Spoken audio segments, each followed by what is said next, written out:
goût d'entreprendre, Paul Barraud. Nous sommes avec Florence Bénichou, qui est la directrice de Better Human, un cabinet indépendant de conseil en capital humain. Florence Bénichou, d'habitude pour cette deuxième partie d'émission, nous avons un intervenant qui devait vous poser des questions éthiques et de valeurs d'entreprise. Seulement, à la dernière minute et pour des raisons valables, et nous lui donnons tout notre soutien, Michel Dagras, qui devait être avec nous, n'a pas pu être présent dans ce studio. Donc nous allons continuer sans lui, en lui donnant toutes nos salutations et notre amitié. Donc à très bientôt, Michel. Donc je vais venir avec vous un peu en tant que remplaçant du père Michel Dagras, même si je n'arriverai peut-être pas à sa hauteur. Tout d'abord, je voulais commencer avec une de vos citations, Florence Bénichou, qui est selon vous une de vos plus fortes convictions personnelles en tant que médecin et aussi que femme d'entreprise. Je vous cite, c'est sur votre site internet également, on peut le lire. « Manager plus humain, communiquer vrai et protéger la santé et la sécurité des salariés sont les enjeux stratégiques de la nouvelle performance au XXIe siècle. » Qu'est-ce que vous pouvez nous dire un peu plus là-dessus ? Toutes les entreprises ont besoin de performance. La problématique aujourd'hui, c'est qu'elles ne mettent pas forcément leurs salariés dans les conditions qui leur permettent effectivement de pouvoir exprimer tout leur talent. Donc si on s'occupe vraiment des gens, et si on s'occupe d'abord des salariés, effectivement, normalement, on s'occupera d'autant mieux des clients. Et effectivement, s'occuper d'abord de ses salariés, c'est aussi quelque part s'occuper de ses clients. Mais je crois qu'il ne faut pas se tromper. Aujourd'hui, on a tendance à privilégier le client. Je pense que très clairement, si on privilégie le salarié, on aura d'excellents résultats sur les clients. Donc c'est une vraie performance nouvelle. C'est un peu hors sujet, mais je voulais vous faire réagir sur un fait d'actualité. Si vous vous en souvenez, il y a un an, au Bangladesh, il y a eu l'effondrement d'un grand immeuble de textile, qui a causé la mort de plus de 1000 salariés. Et ça a été aussi quelque chose de douloureux, mais de très symbolique, parce que c'était une entreprise qui fournissait des grandes marques occidentales. Donc vous, on voit, ça revient encore au symbole l'Occident riche qui s'habille grâce à des ouvriers sous-payés vivant dans des conditions déplorables. Alors vous, en tant que citoyenne européenne ou même que femme d'entreprise qui est dans ce milieu du bien-être de salariés, qu'est-ce que vous pouvez réagir là-dessus ? Qu'est-ce que ça avait fait cette histoire-là ? Alors c'est vrai que je me souviens très très bien de cette histoire et puis surtout elle a des vraies conséquences économiques. N'oubliez jamais qu'aujourd'hui, le capital de l'entreprise n'est pas seulement le capital financier, mais aussi le capital de la marque. Et quand aujourd'hui, effectivement, il arrive ce style d'accident grave, parce qu'effectivement, c'est un accident grave, c'est bien parce que dans la chaîne d'éthique et de responsabilité de l'entreprise, il y a eu des maillons qui ont été très faibles. Voilà, je ne jette pas la pierre, je dis juste qu'il y a eu des maillons qui ont été faibles. Et effectivement, je pense que la vision uniquement financière des choses aujourd'hui fait qu'on ne s'occupe plus ou pas assez des hommes. Voilà, donc clairement, en ne s'occupant pas des hommes, ça a des vraies conséquences humaines, mais aussi financières sur le capital de la marque. On le sait très bien, nous on l'a vu suite aux différents suicides qu'il y a eu dans un certain nombre de grandes entreprises françaises. Je peux vous dire que les entreprises ont perdu derrière financièrement des ventes. C'est-à-dire que les gens n'achètent plus. Quand il se passe ce type de sujet très sensible, les salariés sont très touchés, bien entendu, mais les consommateurs aujourd'hui. Et parce qu'il y a une image derrière après. C'est l'image de la marque. C'est l'image de la marque. Et Dieu sait si c'est un capital aujourd'hui dans l'entreprise, le capital de la marque. Donc dès qu'effectivement la marque est touchée par ce type de problématique, c'est directement un impact sur la performance de l'entreprise. Du coup, c'est pour revenir sur ce que vous avez dit un petit peu en première partie, il y a cet enjeu au niveau de la marque, mais également au niveau du personnel, et puis également au niveau de votre personnel. Vous, chez Better Human, c'est l'importance de la confiance, des rapports humains, de proximité. Ce sont des mots utilisés maintenant par grand nombre de petites et moyennes entreprises ou même des grands groupes. Mais tout d'abord, ce rapport de confiance, de rapport humain, vu que vous n'êtes que 7 à travailler chez Better Human, bon après vous avez des collaborateurs un peu partout en Europe, mais 7 qui forment le noyau dur, là du coup, confiance obligatoire. Oui, confiance obligatoire parce que je dis toujours l'entreprise c'est d'abord et avant tout une aventure humaine. Et dans cette aventure-là, il y a des gens qui nous ont rejoints. Je veux dire, on est un peu des utopistes avec mon associé au départ. Et vous avez commencé à 2. On a commencé à 2. Et puis, petit à petit, sont venus nous rejoindre des spécialistes, effectivement, à la fois de l'Internet, des outils modernes. Donc, on a beaucoup de sites Internet, beaucoup d'outils technologiques qu'on a inventés, qu'on a mis au point, et vraiment qui sont hyper intéressants. Et c'est aussi pour ça qu'on est choisi par des grands groupes, parce qu'on a des outils très performants. Donc on a un webmaster, on a des développeurs, on a aujourd'hui un ingénieur et une femme spécialiste dans l'évolution des mentalités, l'évolution des comportements. Et puis on a une assistante, vous voyez, et mon associé, voilà, on est 7. Vous avez le nombre. Mais très clairement, je pense que tous les gens qui travaillent chez Better Human savent pourquoi ils viennent travailler. Après, ils sont très libres sur le comment travailler, mais en revanche, ils savent pourquoi ils viennent. Et quelque part, on pense que le métier qu'on fait aujourd'hui a beaucoup de sens dans les entreprises parce qu'effectivement, le fait qu'on essaye d'améliorer les conditions de travail, d'améliorer l'organisation et le type de management, clairement, tous ces gens, ils sont jeunes, pourtant. Je peux vous dire, les 2 jeunes récents qu'on a engagés sont des personnes qui avaient aussi des postes dans des très grandes entreprises et qui auraient très bien pu, effectivement, aller travailler, dont une, par exemple, chez Airbus. Elle avait un magnifique poste, elle était mieux payée, mais elle a choisi de venir travailler chez nous parce qu'effectivement, je pense qu'elle a trouvé du sens dans le métier qu'on développe aujourd'hui et qu'on essaye de développer un peu différemment de ce qui peut se faire aussi dans d'autres structures. Alors Florence Bénichou, que j'explique un petit peu aux auditeurs ce qui vient de se passer, nous venons d'assister à l'arrivée dans ce studio du père Michel Dagras, qui a eu malheureusement du retard en ce début d'émission. Alors Michel, bonjour, je vois que vous... Bonjour. Bon, alors qu'est-ce qui s'est passé? Vous étiez pris dans les bouchons, je crois. Non, je n'ai pas pris les bouchons. C'était que j'avais un programme de retour sur Toulouse qui n'a pas pu être respecté. Alors, donc Michel Dagras, je vous présente, et je présente à nouveau nos auditeurs, le docteur Florence Bénichou, qui est directrice de Better Human. C'est un cabinet indépendant de conseil en capital humain. Donc, en quelques mots, elle et son équipe vont au service d'entreprises, PME ou grandes entreprises, et pour régler certains problèmes qui peuvent nuire à la bonne vie et à la qualité de vie de leurs travailleurs.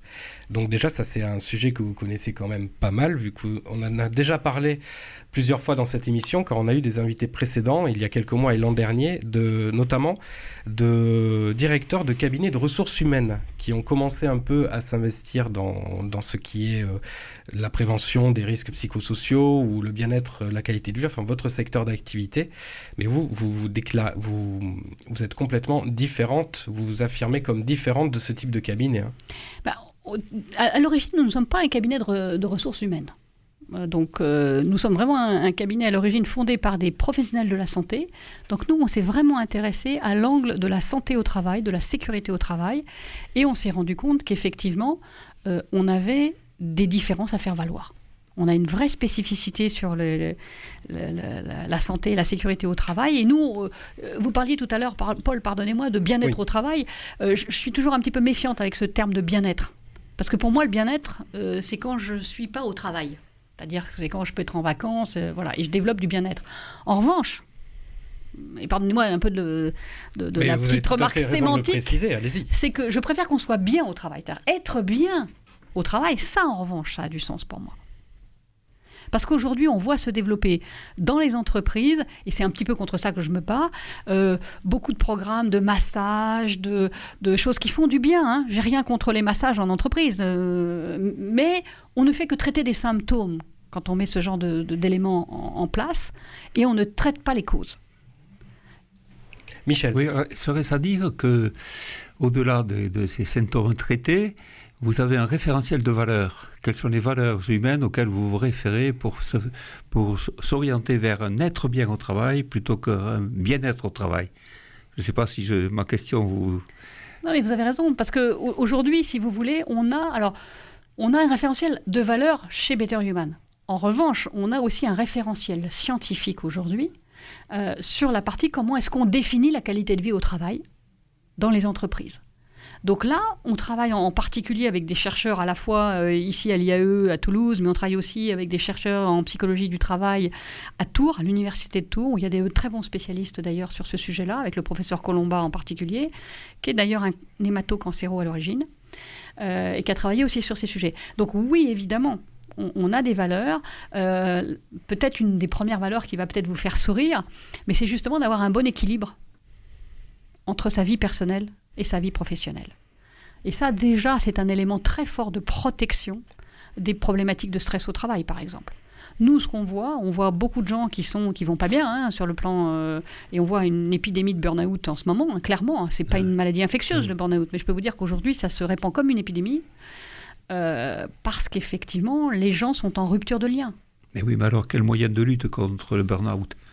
Parce que la pression de la productivité, de la production, de la concurrence, etc., de la survie de l'entreprise, pousse à aller vers ce malheur.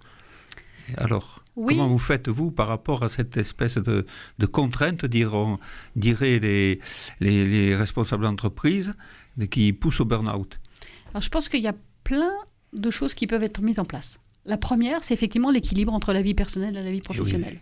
La deuxième, c'est comment est-ce qu'on organise le travail.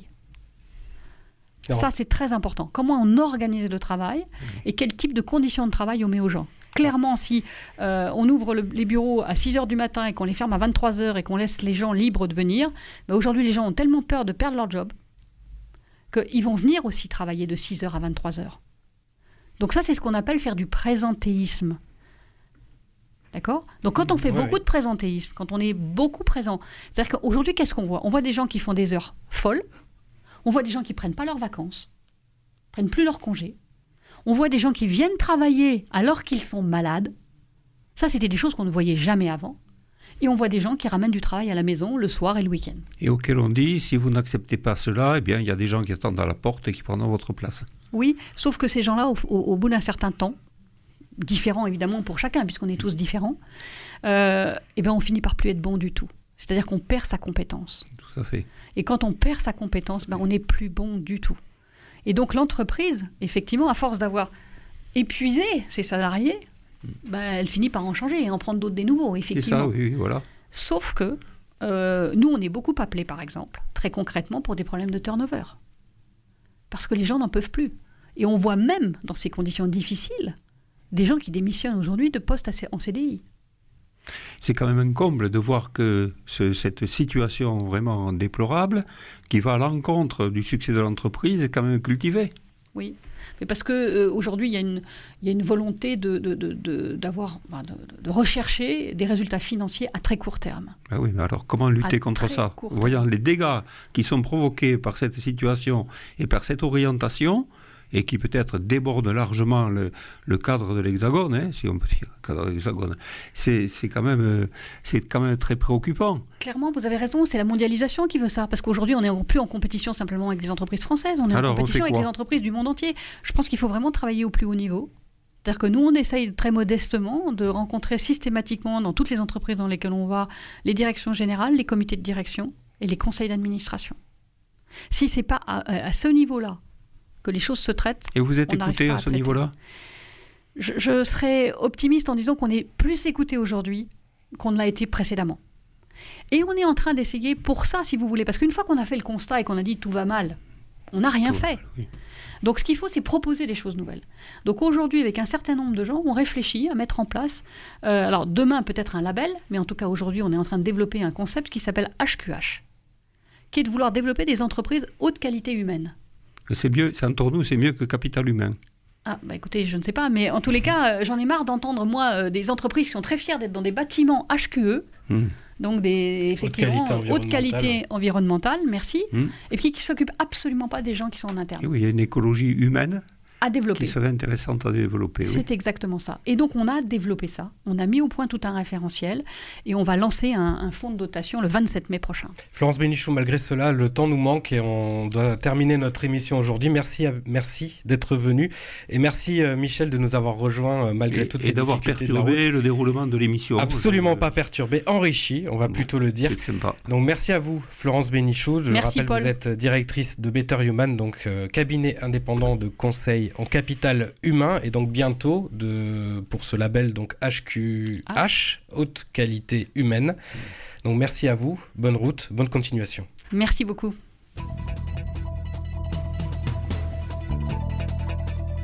Retrouvez cette émission sur décideurenregion.fr/midi-pyrénées.